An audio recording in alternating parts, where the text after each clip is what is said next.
So we built our first application, and hopefully you saw how easy it is to get started with Vue.js.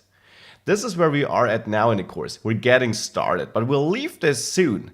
And thereafter we start diving super deep into it, starting with how we can interact with the DOM, how we can output data, which different ways we have, how we can bind to HTML attributes, how we can listen to events, and much, much more. These are actually multiple modules in this course, and you will get a very first great impression or understanding of how Vue.js works. Well, thereafter it's time to deeply dive into the Vue instance, this core object each Vue application in the end, or widget, or whatever you're creating, uses. How does it work? Which lifecycle does it follow? How can you use it to your advantage?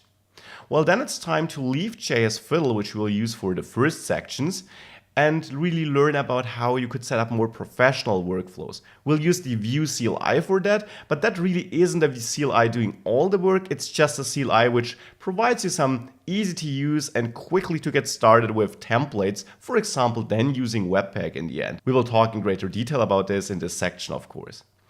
With the more professional workflows set up, we can dive into components, a key concept of Vue.js.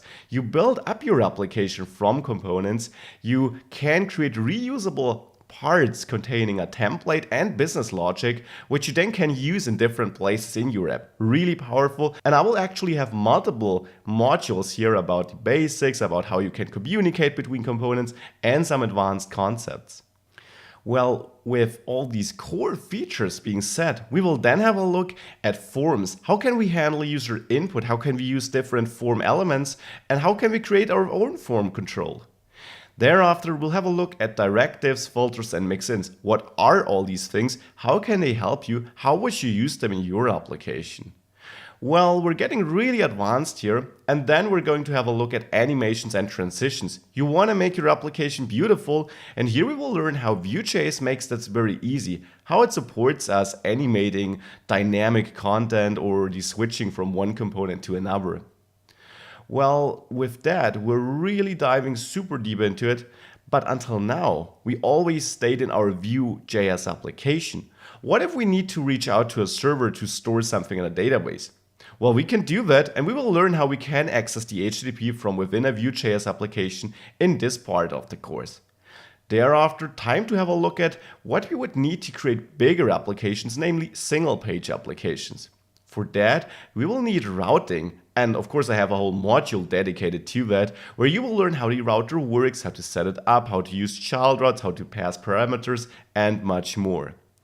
That belongs in the world of single-page applications, and kind of like so does the state management we'll have a look at then. Managing the state in more complex applications can quickly become a problem, as you will see there, and I will also provide a solution, Vuex, a great additional package which makes this easy. That concludes the single-page application part, and we'll then have a look at deployment. How can we actually ship our application to a server? Does this sound great? To me, it does, and I can't wait to dive deeper into that. I'll do so soon. Let's next have a look at which resources this course gives you to make your progress, besides watching these videos, as easy as possible.